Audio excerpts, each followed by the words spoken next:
Cette semaine, on reçoit le candidat dans le district 3 à la ville de Mercier, Hugues Ménard. Bonjour. Bonjour. Merci d'être là. Merci, à vous. Donc, M. Ménard, pour que les gens à la maison se fassent une idée sur vous, est-ce que vous pouvez nous dire d'abord ce qui vous a motivé à présenter votre candidature? Bien, en fait, je suis quelqu'un de la région. J'ai grandi à Châteauguay, puis je me suis installé dans la région de Mercier depuis 5 ans. OK. Et plusieurs personnes m'ont posé la même question que vous me posez aujourd'hui. Donc, l'important pour moi, c'est l'implication citoyenne auprès de notre communauté. OK. C'est un engagement pour moi qui fait en sorte de faire grandir une communauté ou une nation et qui amène un plus définitivement là, à l'intérieur d'une ville. Et si vous êtes élu le 5 novembre prochain dans le district 3, c'est quoi les 2 ou 3 projets peut-être que vous avez en tête à réaliser là, dans ce quartier-là? Bien, j'ai 3 projets qui sont majeurs pour moi. Le premier, c'est l'installation de jardins communautaires au bénéfice de la collectivité. OK. C'est un projet qu'on a mis en place à la SAQ avec l'arrondissement Hochelaga-Maisonneuve. Et pour moi, c'est quelque chose qui est probant et qui touche les gens.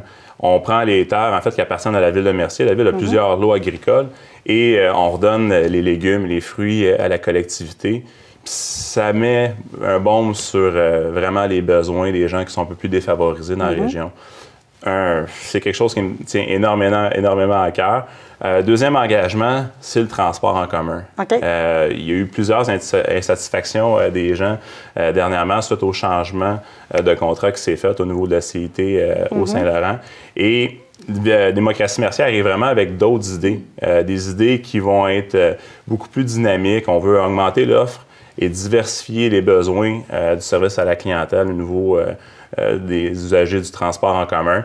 Une chose qui est très importante, respecter l'offre de services, faire en sorte d'amener beaucoup plus de qualité au niveau du service. Présentement, il y a une diminution de service qui est offerte par rapport au choix d'autobus qui est annoncé. Donc, en amenant des nouvelles idées, de nouveaux passages, on diminue aussi l'achalandage sur le boulevard Saint-Jean-Baptiste. Pour chaque passage d'autobus, c'est 50 véhicules de moins sur le boulevard Saint-Jean-Baptiste en heure de pointe. Donc, vous voyez où est-ce qu'on va en venir. On veut diminuer le trafic sur Saint-Jean-Baptiste, mais pour diminuer le trafic, ça prend beaucoup plus de passages d'autobus, des gens avec une qualité de service à faire pour bonifier vraiment l'offre qui est faite. Mon troisième engagement, quelque chose qui est très important et qui me tient à cœur, c'est le développement économique de Mercier. Okay.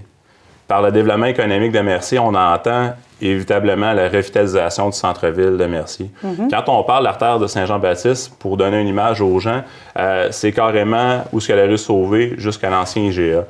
Il est grandement temps pour les citoyens de retrouver une qualité de service à faire, donc d'avoir une proximité avec des petits commerces locaux, boucheries, pâtisseries, fromageries, qui vont venir en sorte des petits bistrots, cafés, etc., qui va faire en sorte vraiment d'améliorer la qualité de vie des gens. C'est pour ça qu'on fait de la politique, en fait, c'est pour améliorer la qualité de vie des gens. Parce que sinon, on ne se lance pas dans cette aventure-là. Puis, globalement, un autre engagement qu'on veut faire au niveau du développement économique, c'est de développer le corridor d'autoroute 30. Okay. Par le corridor d'autoroute 30, présentement, il y a une affluence incroyable qui est faite.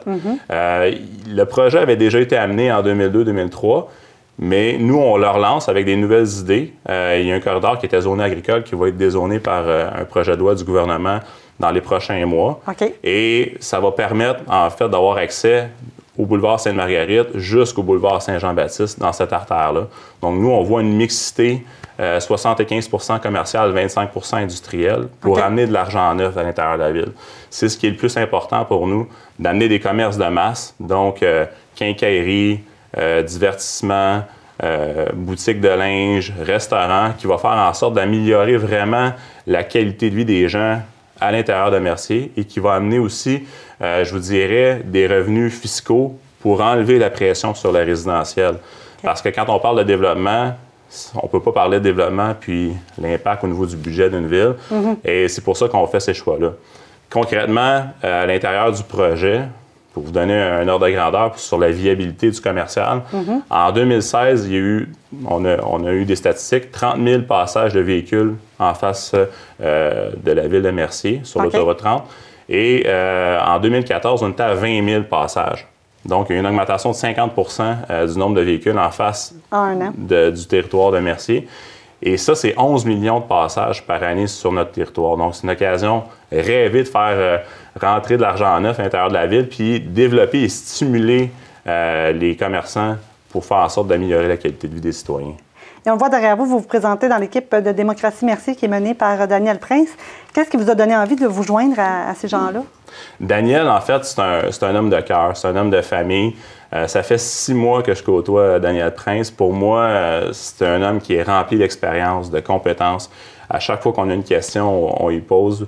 Puis, il y a toujours une belle manière de vulgariser la politique municipale. Okay. 35 ans d'expérience, c'est pas rien dans le domaine municipal. Donc, c'est quelque chose qui sert énormément à une jeune équipe dynamique comme nous. Donc, nous, on arrive avec plein de belles idées et Daniel se traduit et vulgarise les politiques de nos idées. Et on le sait, au Québec, on a parfois de la difficulté avec le taux de participation, là, surtout aux élections municipales. Vous diriez quoi aux gens pour les inciter à sortir de chez eux le 5 novembre? Si je peux me permettre, à Ville-Mercier, présentement, il y a 2 visions qui s'affrontent au niveau politique. Donc, 2 visions différentes par rapport au développement économique, 2 visions différentes par rapport au transport en commun et 2 visions différentes sur l'avenir qu'on veut amener à Mercier pour les 10, 15, 20 prochaines années. Pour nous, à Démocratie Mercier, nous voulons privilégier la collaboration plutôt que la confrontation avec les villes avoisinantes. Il faut inclure les gens au niveau des comités citoyens. C'est quelque chose qui est super important. De consultation auprès des gens pour faire en sorte d'aller chercher c'est quoi les besoins. Parce que nous, en tant qu'administration municipale, on sait globalement ce qui est bien, mais parfois on peut s'ajuster en fonction des demandes qui sont faites. Et ça a toujours été mon optique dans mon travail ou dans ma gestion que je fais, de remettre le citoyen ou l'employé au cœur de la décision parce que c'est ce qui fait avancer les gens dans la vie. Donc, on veut parler de développement économique, 2 visions s'affrontent. Développement commercial versus développement industriel. C'est quelque chose que les citoyens doivent choisir et on compte sur vous le 5 novembre pour voter pour Démocratie Mercier. Et en terminant, c'est quoi les qualités essentielles, selon vous, qu'un candidat doit posséder s'il veut se présenter autant en politique municipale, fédérale ou provinciale? Bien, pour moi, en fait, c'est l'écoute, la transparence, puis vraiment là, de mettre l'emphase sur la proactivité. D'amener un esprit de service à la clientèle. Souvent, on oublie, on fait de la politique, mais on oublie l'esprit de service à la clientèle parce que on prend ça, bon, on gère une ville, etc., mais les besoins sont les mêmes.